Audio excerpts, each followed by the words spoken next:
This is K.M. Weiland, and you're listening to the 144th episode of the Wordplay Podcast. Right now, there's joy in Writing Land.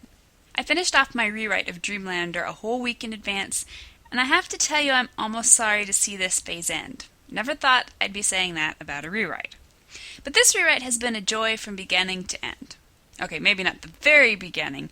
Those first few weeks of denial after discovering I needed another rewrite weren't so great. But the actual work was a blast. The characters, the story, the timing, everything came together perfectly. Writing isn't always blissful, but these last few months definitely qualify. Now, of course, we're on to the next thing, which means a few round of edits to clean everything up before sending it on to another crew of beta readers and my editor. That part's fun too.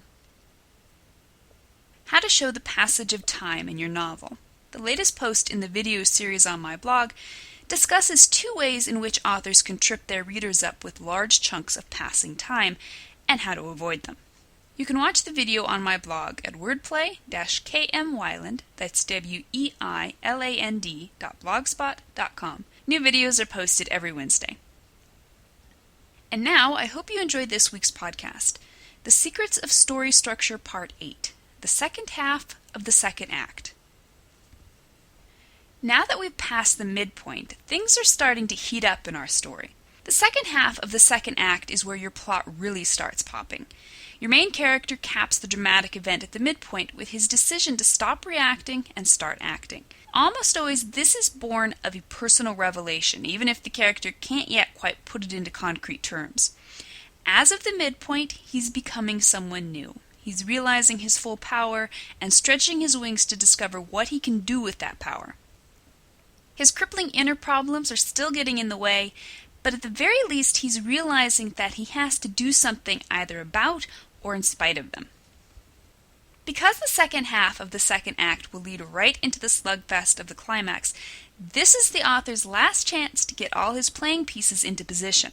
We have to set up the line of dominoes that will knock into the final major plot point at the 75% mark. And we do that by creating a series of actions from the main character.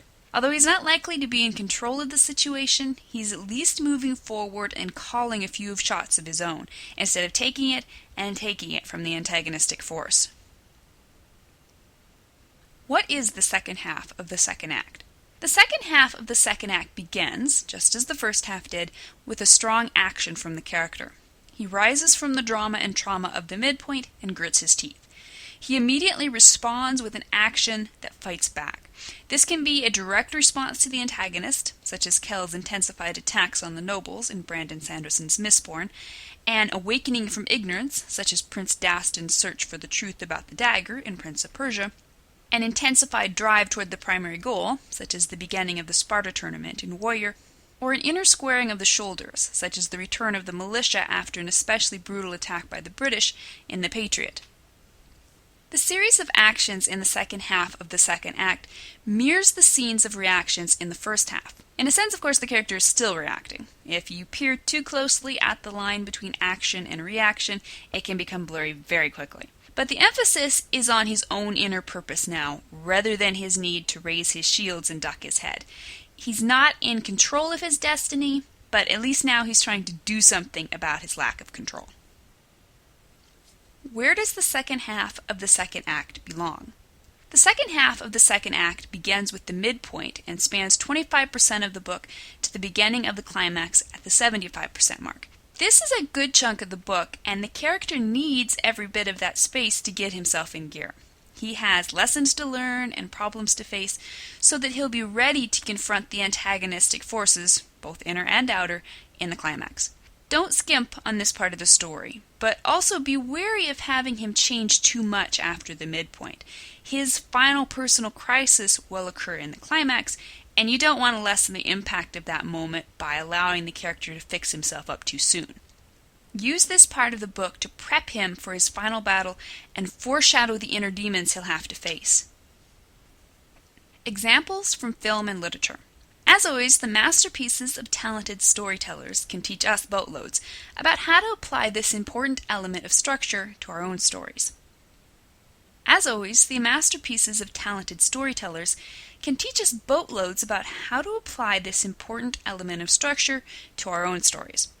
Let's take a look at our chosen books and movies. Pride and Prejudice by Jane Austen, first published in 1813. After being pushed completely off balance by Darcy's proposal and subsequent justification of his other supposed misdeeds, Lizzie spends the second half of the second act realizing she's misjudged him and that, indeed, she's falling in love with him. Her actions in this segment take place more on an internal platform than an external one. She is actively realizing her mistakes, owning up to them, first privately, and then more or less publicly in her attempts to treat him with respect and kindness when they accidentally meet at Pemberley. This is a good example of how the second half of the second act can be used primarily as a time of catalytic epiphany and self-realization. It's a Wonderful Life, directed by Frank Capra, first released in 1947.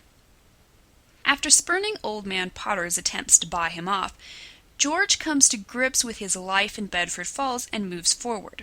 He and Mary have 4 children, and he remains home during World War II, 4F on account of his ear, and continues to protect his town from Potter's avarice and manipulation. Thanks to his renewed commitment to the Bailey Building and loan, in the aftermath of Potter's failed attempts to corrupt him, George is able to put his life into pretty good order during the second half of the story. Of course, viewers already know this is only the calm before the storm of the climax. Ender's Game by Orson Scott Card, first published in 1977. After having the misfit dragon army dumped on him at the midpoint, Ender spends the second half of the second act rising to the challenge. He knows he's been put at an unfair advantage, and he knows Graff and the other instructions are deliberately testing him by pitting him against other more powerful students. But instead of caving to the pressure, Ender squares his shoulders and rises to the challenge. Thanks to his refusal to stand down, Dragon Army becomes the best army in Battle School. Master and Commander, The Far Side of the World, directed by Peter Weir, first released in 2004.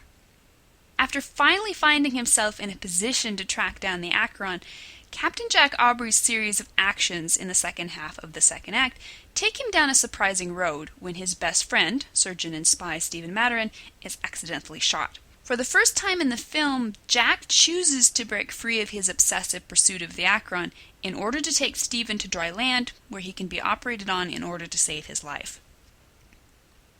Takeaway value. The second half of the second act offers more possibilities for variation than perhaps any other segment of structure in the story, and that's saying a lot. Let's re-examine the possibilities so we can then apply them to our own stories. 1. The second half of the second act begins with a dramatic turning point at the 50% mark. 2. The midpoint begins a series of actions on the main character's part. Even though he's likely still reacting in a sense, he's no longer reacting from a place of ignorance. He's no longer entirely on the defensive without the ability to attack in his own right.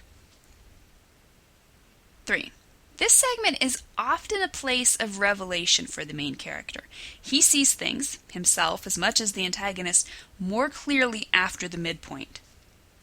4. His actions can be as much a period of inner revelations as actual aggression against the antagonist. Sometimes his attack on the antagonist is actually nothing more than a complete and deliberate ignoring of the antagonist. 5. Some of his problems will be resolved in this section, but the major problems, both inner and outer, will remain to be solved during the climax. Often the problems that are solved in this section only serve to exacerbate or bring clearer focus to the true underlying conflicts. The second half of the second act begins your race to the climax. This is your last chance to get everything set up for the excitement of the climax. Pay particular attention to your character's inner transformation and his relationships with other key characters. After that, buckle your seatbelt, because here comes the climax. Thank you for listening to the Wordplay podcast. To read a transcript of this episode, visit me on the web at wordplay-kmwyland, that's weiland.blogspot.com, and be sure to listen again next week.